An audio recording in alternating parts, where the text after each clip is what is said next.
iman dulu sebelum Al-Quran. Nah, terus bagaimana mendidik anak-anak kita, mendidik remaja-remaja kita ini supaya mereka bisa kuat imannya, tapi mereka belum kenal Al-Quran? Atau bagaimana itu Ustaz? Mengenalkan iman sebelum Al-Quran. Ya, dan itu kan teman-teman, Al-Imam Abu Hamid Al-Ghazali rahimahullah ta'ala, beliau menyampaikan kritik tentang cara pengajaran akidah. Beliau mengatakan kesalahan pengajaran akidah itu, akidah diajarkan dengan cara mengajarkan filsafat. Itu kritik Abu Hamid Al-Ghazali. Beliau hidup abad ke-5, beliau meninggal tahun 505, abad ke-6, awal 6 Hijriah. Bayangkan tuh, Imam Abu Hamid Al-Ghazali itu sudah kritik abad 5 bahwa kesalahan mengajarkan akidah dengan menggunakan versi filsafat. Celakanya hari ini Dipakai. bukan cuma dipakai, Ustaz. Bukan cuma dipakai. Itu akidah itu disebutnya filsafat Islam. Bahkan jadi jurusan di sekolah kalau perlu, jurusan di kampus. Itu sudah dikritik oleh Abu Hamid Al-Ghazali rahimahullah. Dan itu tepat, benar sekali. Tahu kan filsafat di mana diajarkan, Ustaz? Filsafat, ya kan filsafat kan kemudian filsafat. Kita mau bicara apa? Kita dengan bicara, kita buat logikanya, kita buat urutan ininya. Terus gitu sampai kita rumuskan sesuatu, itu berputar-putar di kepala sini, muter. Kita cari Tuhan. Oke. Tuhan itu apa? Ar-Razzaq. Tuhan itu apa? Al-Khaliq. Al-Khaliq. Oke. Pencipta. Pertanyaan saya. Kalau manusia sudah masuk surga dan masuk neraka, apakah dia masih layak disebut Al-Khaliq? Wah, itu kayak filsafat. Kita berputar, kita bicara berputar. Oke. Itu yang dikritik tentang pengajaran akidah. Kita buka kitab tauhid apapun. Kitab akidah, kita buka. Kita bacakan. Sampaikan. Asal semua adanya di sini. Dia belum jadi iman. Selama masih di pikiran belum jadi iman. Dia belum, dia kan baru jadi wawasan ilmu. Itu orang kafir aja bisa punya.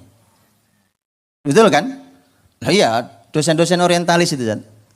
Itu luar biasa kalau mereka bicara tentang ilmu-ilmu Islam.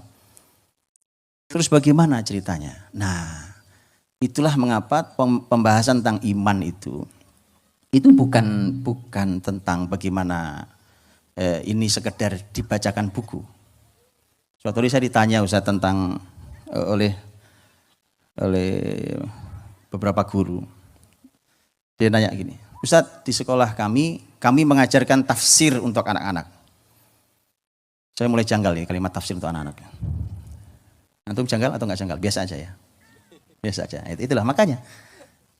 Oke, saya bilang. Umur berapa? Umur sekian, SD, saya lupa. Dia nyebut SD kelas berapa. Oke. Terus gimana pertanyaannya? Pertanyaannya adalah kitab tafsir apa yang cocok untuk mereka? Untuk anak. Saya jawab tidak ada yang cocok. Bukan dari situ Islam diajarkan. Nah, ya. Jadi kita ini bahkan, ini kan baik, iya baik, tapi nggak jadi. Karena belum saatnya mereka dengar tafsir itu, imannya dulu. Sebenarnya bukan begitu, Ustaz. Karena saya sudah bisa bayangkan. Pokoknya saya tunjuk tafsir apalah yang paling sederhana. Oke, tafsir ini untuk anak-anak. Nanti dibacakan, diinikan ke mereka, mana gurunya nggak terlalu menguasai juga, ya kan? Kalau menguasai dia nggak perlu pegang tafsirnya. Ini semua bisa. Sehingga dia leluasa untuk mengekspresikan diri, mengeksplorasi tema. Kan enggak. Di depannya ada buku yang dia terpaku oleh buku baca. Dapat apa anak-anak? Iman yang diajarkan Rasul sallallahu alaihi wasallam itu bukan sekedar teori yang disampaikan. Kalau qul huwallahu ahad itu teori dalam Quran tentang Allah itu ahad. Allahus samad itu akidah semua. Betul ya? Lam yalid wa lam yulad wa lam yakul lahu kufuwan ahad itu semuanya akidah temanya. Oke, itu teorinya. Sahabat paham, ya. Maka setelah itu kemudian tentang praktek di harian itulah yang dijaga oleh Nabi SAW di para sahabatnya. Apakah dari pemahaman kepala sudah turun ke hati? Karenanya Imam Al-Hasan Al-Basri rahimahullah ta'ala mendefinisikan iman dengan definisi ma waqara fil qalb wa saddaqahul amal. Apa yang tertancap kuat di hati dan dibuktikan dalam amal. Jadi nggak ada pembahasan akal di situ. Kecuali kita mau tadi menggunakan ayat bahwa akal itu hati.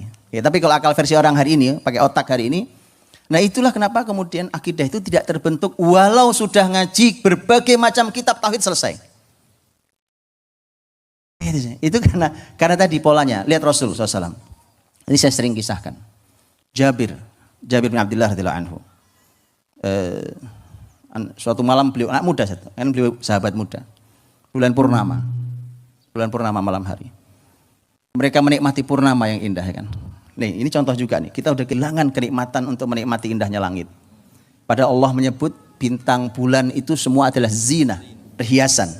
Antum punya perhiasan supaya indah, betul? Pertanyaan saya, anak muda menikmati rembulan hari ini, menikmati bintang hari ini. Kasihan antum. Menikmati medsos. Kolai kasihan. Antum lebih banyak melihat ke bawah gini ya, timbang lihat ke langit. Kayaknya harus ada program lihat ke langit, Ustaz. Untuk mengalahkan ini ya, medsos apa HP ini kan. Coba program melihat ke langit. Kalau mau lebih asik lagi, matikan lampu satu kota Pare di saat purnama. Temanya adalah yuk kita nikmati keindahan langit. Nah, gitu. Boleh diusulkan, Pak? Oh, boleh sekali, bisa. Ini ada banyak pemirsa. Merusak aturan ini. Baik, jadi purnama itu sahabat menikmati, Jabir menikmati. Anak muda, Nabi pegang pundaknya Jabir. Innakum, kata Nabi, innakum satarawna rabbakum karu'yatikum hadal badr la tudamun. Kalian akan melihat Rabb kalian, akan melihat Allah nanti seperti kalian lihat purnama ini. Tidak saling berdesakan di antara kalian. Kalau lihat purnama kan enggak ada desek-desekan, ya kan? Makanya Imam Ibnu Qayyim rahimahullah taala sampai mengatakan gitu. Ilustrasi hasad itu.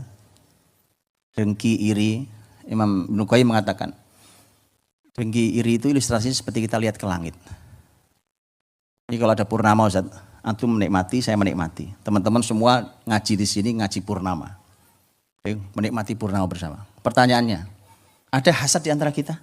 Ustaz Rifki gak usah lihat, biar saya aja yang melihat. Nggak ada. Kenapa? Karena kita ngelihat ke langit. Kata Imam Ibnu Qayyim. Apa yang membuat kita hasad dan iri? Karena kita berdesakan di dunia yang sempit ini. Rebutannya harta. Maka beliau bilang, kalau tadinya hubungan kita baik-baik saja, kok tiba-tiba kita mulai retak, yakinlah ada dunia yang nyelip di antara kita.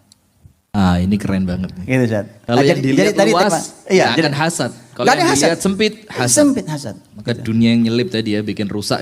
Yuk kita cek, Ustaz. Kayaknya kita dulu berteman baik, bersaudara baik. Kenapa ada? Kayak dunia di antara kita nyelip nih. Ada kepentingan yang kita sedang perebutkan ya.